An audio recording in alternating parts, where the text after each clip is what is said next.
This is a Sunday of first, the first bright sunshiny Sunday we've had of this year, the first for Cynthia, the first time we sang that hymn, and the first time Chris Kronberg sang a solo.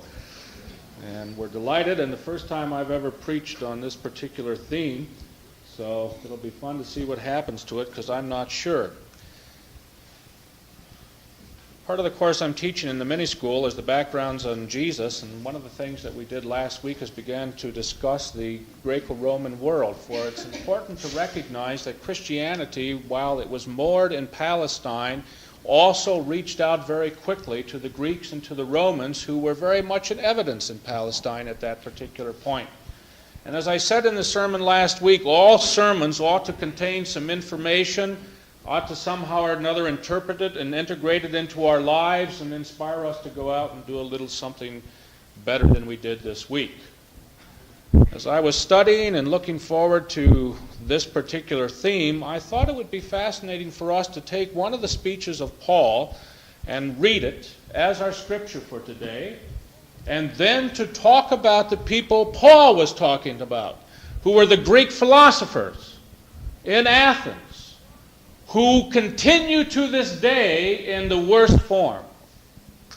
If I say you're a cynic, you immediately have a negative connotation.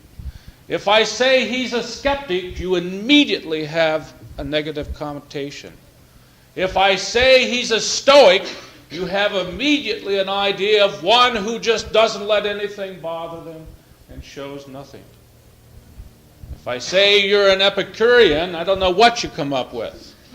Maybe you got an idea that's a character that enjoys good food and wine, a gourmet. And I'm not quite sure what you'd come up on that particular one, but all of them are partially in evidence among the Greek philosophers.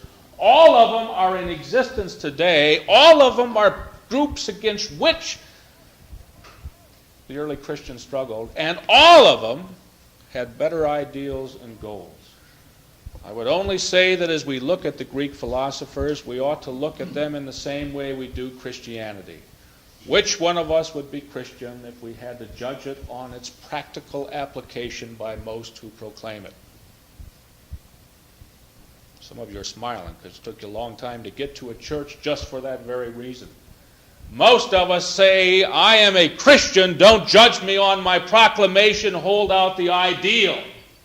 I'm still struggling to get there. Right? If it weren't for that, we'd be in real trouble. Now, that's not an excuse not to struggle. It's a recognition of the fact. Well, Paul one time was off making a trip. He liked to travel almost as much as Jim Lyons. He was over in Corinth, one of the great trading centers and all that, and had some spare time apparently and went to Athens. It's not far, It's a half a day by bus, probably take him a day and a half, 2 days to stroll along the Aegean. Beautiful, beautiful, along the road which is still in use today, the ancient road right along by the sea. And he came to Athens, and Athens was the center of much that was going on. Paul waited for them, that means the apostles traveling with him in Athens, and there his whole soul was revolted at the sight of a city given over to idolatry. Now, you often hear me say nasty things about Paul. And you will continue to hear me say nasty things about Paul. But he was an individual full of fervor. Paul did not do anything casually. Very little in Paul's life didn't make a difference. Everything was important, and he felt it 100%. If he was unhappy, he was totally unhappy. If he was happy, he was totally happy. If he was struggling, he was totally struggling. And I admire that about him. He was revolted at the sight of a city given over to idolatry. In the synagogue, he held debates with the Jews and the God-fearing. But in the marketplace, the Stoa, from which the word stoic comes, as we'll see, in the marketplaces, he had debates every day with anyone who would face him. I love that. Even a few Epicurean and Stoic philosophers argued with him. Some said, does this parrot know what he's talking about? He sounds like a propagandist for some outlandish god. He invited them to accompany them to the council of Areopagus, where they spoke to him. Now, this is one of the most debated things in the world. In order to understand this, I have to fill you in for just a moment. There was a rule in Athens at this time that you could not introduce foreign gods. Now, why they would have that rule, I really don't know, because they had enough gods that, anyhow, literally dozens of them. But you could not introduce a foreign god, and the penalty for introducing a foreign god was death.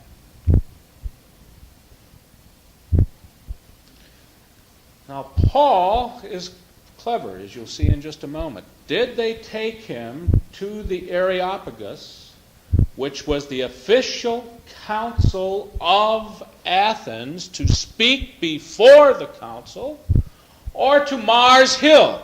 In the King James, the same word is translated once Areopagus and once Mars Hill, which is a hill traditionally located just off of the Acropolis. Thank you, yes.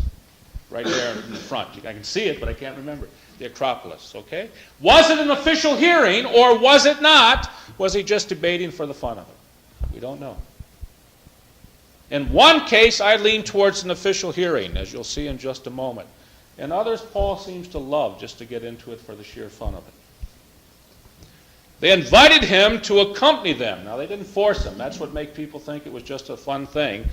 But those of you who know the Middle East and the East know that an invitation is far better than the kind of an invitation we give. When you are invited, you go. It's not a question of you not going, it's a question of you gracefully going.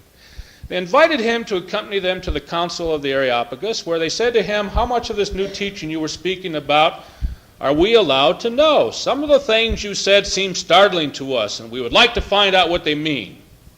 The one amusement of Athenians and the foreigners live there seem to have been, apart from discussing the latest ideas, listening to lectures about them." Typical college students.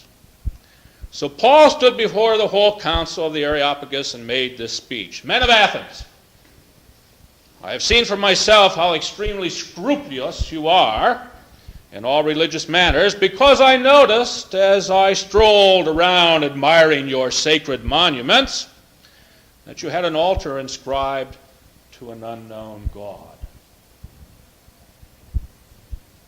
Well, the God whom I proclaim is in fact the one whom you already worship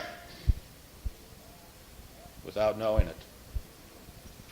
Since the God who made the world and everything in it is himself Lord of heaven and earth, he does not make his home in shrines made by human hands, nor is he dependent on anything that human hands can do for him, since he can never be in need of anything. On the contrary, it is he who gives everything, including life and breath, to everyone. From every single stock he not only created the whole human race so that they could occupy the entire earth, but he decreed how long each nation should flourish and what the boundaries of its territory should be. And he did this so that all nations might seek the deity, and by feeling their way toward him, succeed in finding him. Yet in fact he is not far from many of us, since it is him that we live and move and exist, as indeed some of your own poets have said. We are his children. Excuse me, 2 pages.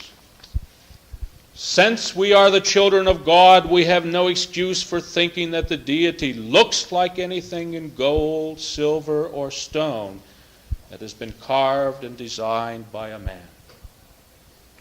God overlooked that sort of thing when men were ignorant, but now he was telling everyone everywhere that they must repent, because he has fixed a day when the whole world will be judged, and judged in righteousness.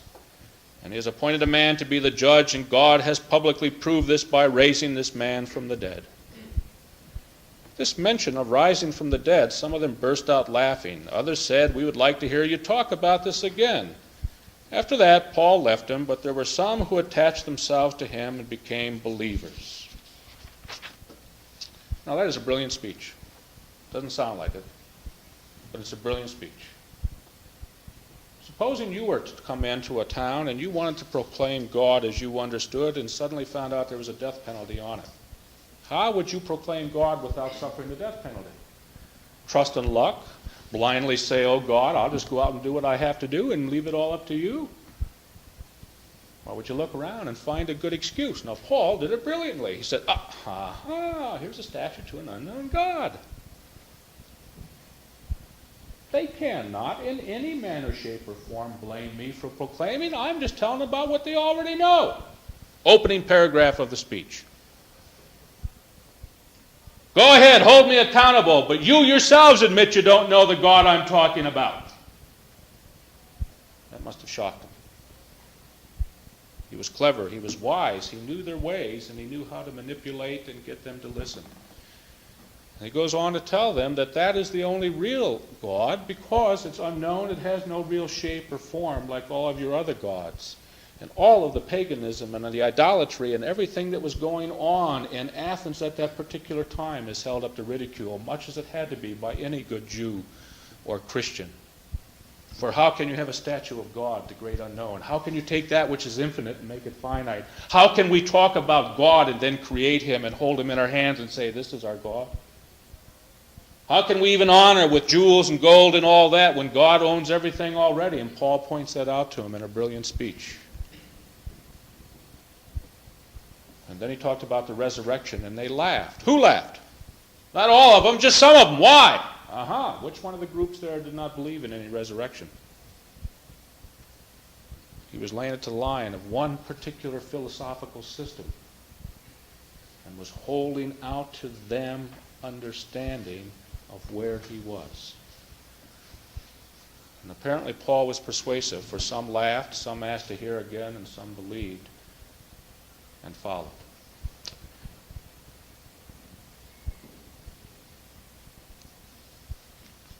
First group that Paul was dealing with were the Epicureans.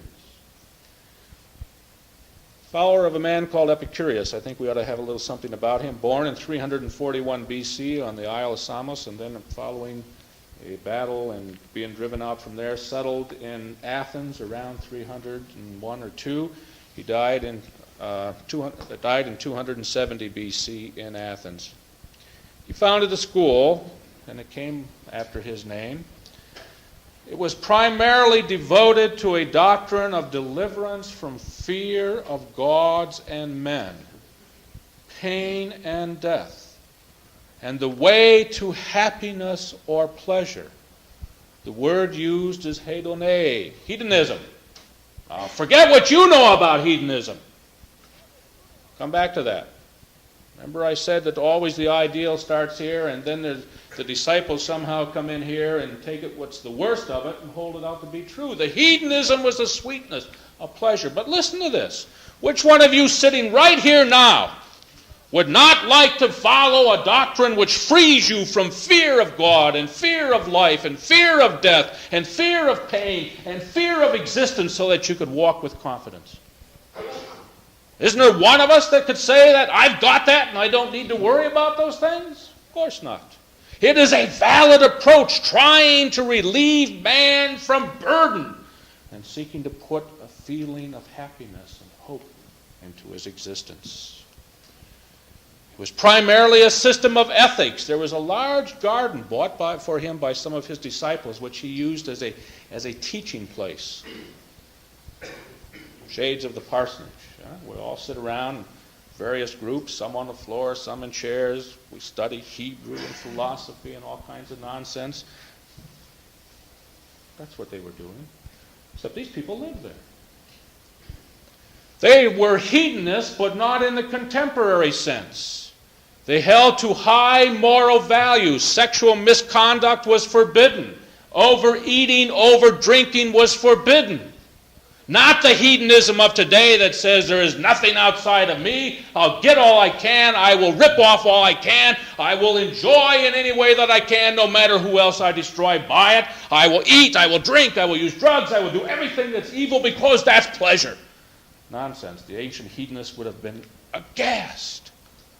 For them, the idea of hedonism was the pleasure of the soul, the spirit, the pleasure of putting things into a right perspective, a proper understanding of life. They dealt with ethics. And because they did not want to have fear of gods, they denied gods. Well, not really. No ancient Greek would deny gods. They just felt that God was in his heaven, or gods were in their heavens, and everything was right on earth, and it was our job. Gods had a blissful existence, and if we lived right, we could live like the gods. But they had no role or function in terms of the human life. They didn't worship. There was no religion connected with it. There was no apparatus. There were no priests or priestess. They developed to a complete fullness the concept of atoms. Did you know that? Already 100 years before, the idea of the atom had been developed in Greek philosophy, nearly 450 BC. I told that to Chris, who isn't here today because she's down with bronchitis and was studying chemistry, and she said, "What? They understood the atom? I still don't understand it, and I'm studying it now." I said, "Well, go read your Greek philosophy." They felt that the atom was a release from God, because if all human matter was made up, if all matter was made up of atoms which were in flux with each other, death was a release from that flux, and the atoms were able to move on out like this, and there was no need for gods because everything had a rational explanation. Now, they didn't understand atomic energy and fission and all that sort of stuff, but they did have a grasp here as a means of trying to define life. They did not believe in a resurrection, consequently, for obvious reasons.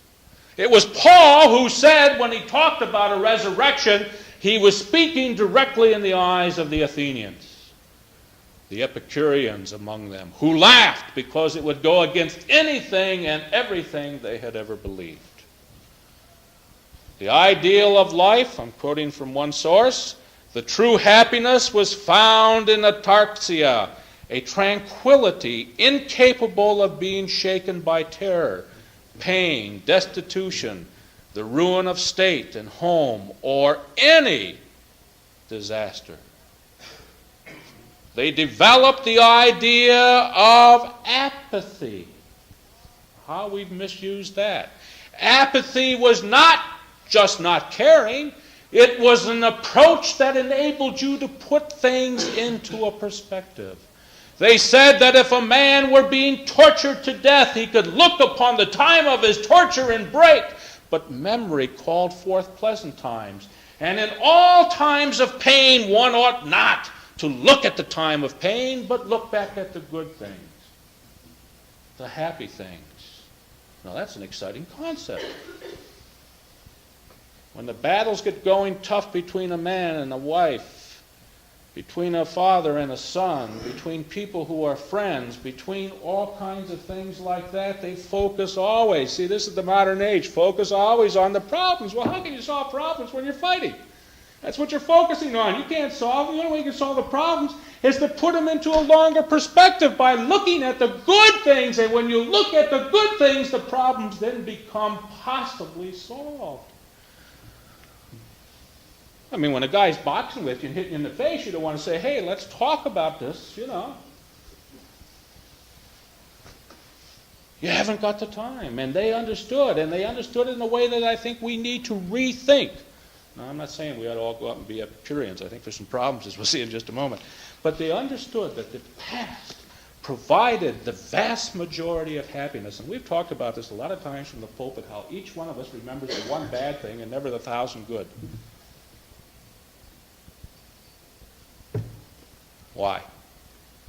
The one time the car doesn't start, we remember. The 100,000 times it does, well, the 100 times it does, we do forget.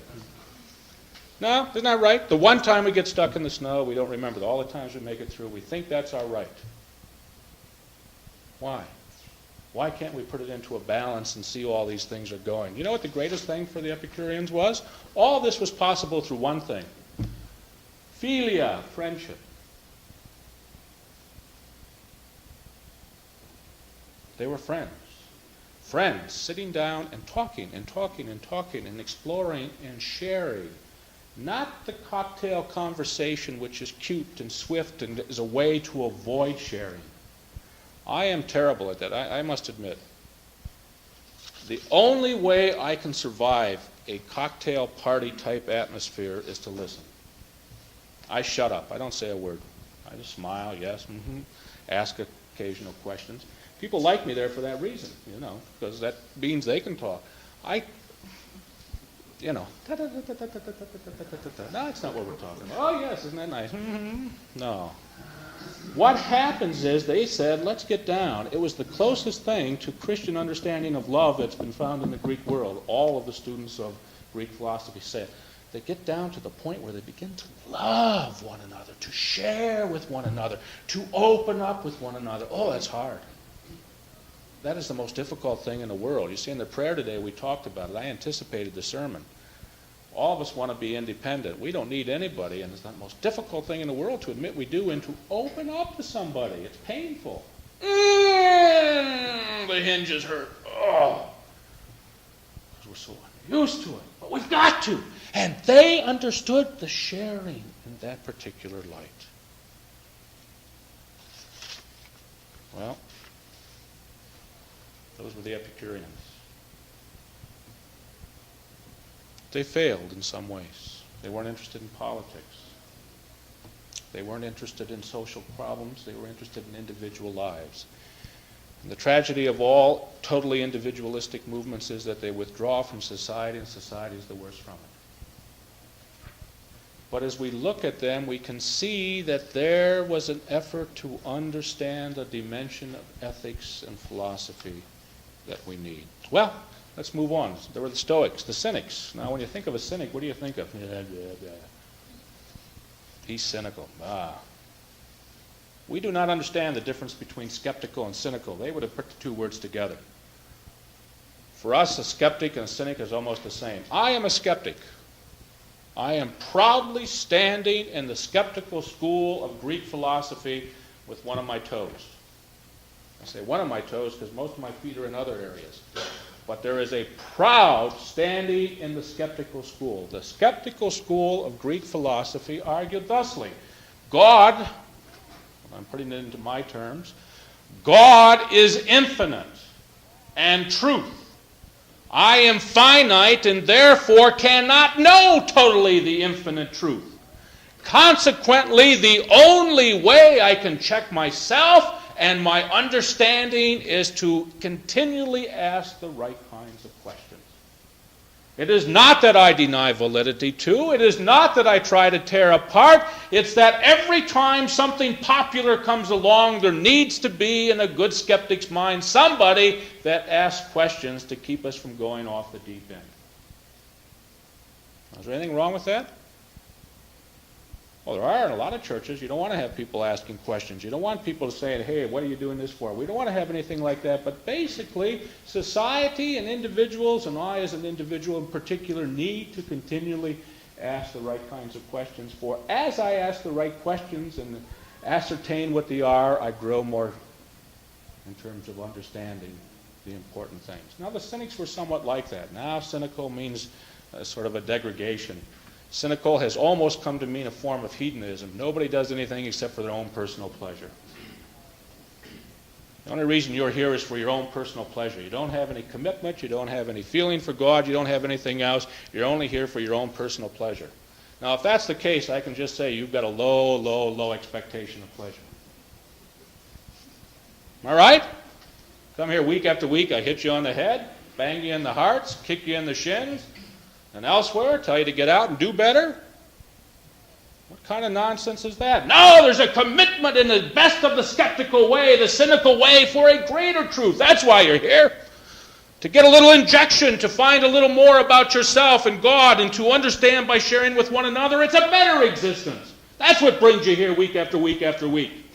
Not some phony concept of pleasure. You may get some pleasure out of it. You may enjoy the company. You go to a dinner theater because we've got something together, but you don't go to the dinner theater to find it. It's an outgrowth of what we are. Our studies, our conversations, our working, our trudging down life, our sharing with one another. And that's what the Cynics and the Stoics and the Epicureans would give us. at that point. Out of the Cynics came the Stoics, and the Stoics grows out of the Stoa, which is the marketplace, because that's where it all began. Virtue is the only good, vice the only evil, self-control the only means of attaining it. There's a real sermon right there. I could do a whole month on this. I didn't realize it when I got going on it, but there's a whole sermon right there. Virtue, vice, and self-control.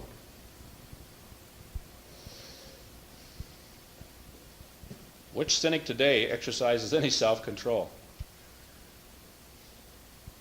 Which hedonist today exercises any self-control? I told you, they go totally against everything that's there. Which hedonist today exercises much in the way of virtue? We got Hollywood hedonists all over the place. We've talked about it, all the nonsense. You got to get out and do bim, bim, bim, bim, bim, bim, bim. You know, it's sickening. It's absolutely sickening. Sure, at 12 o'clock at night, I like Johnny Carson to be light too, but I like it to be light in some way other than the way it's become light. I couldn't care less about these private sexual lives of the so-called stars. Big deal. There's no one of them put two together and comes out with four. Forget it. Let's talk about something that's meaningful.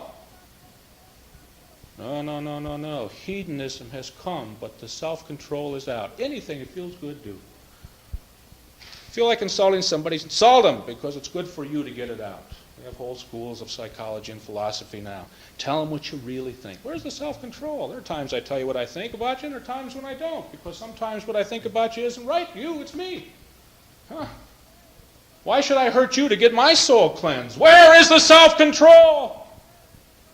Stoics would say that's the only real way to virtue. The wise man will be indifferent to pain and pleasure, to wealth and poverty, to success and misfortune, against all vicissitudes of external circumstances. He has fortified himself with the armor of apathy. That is, these things don't matter.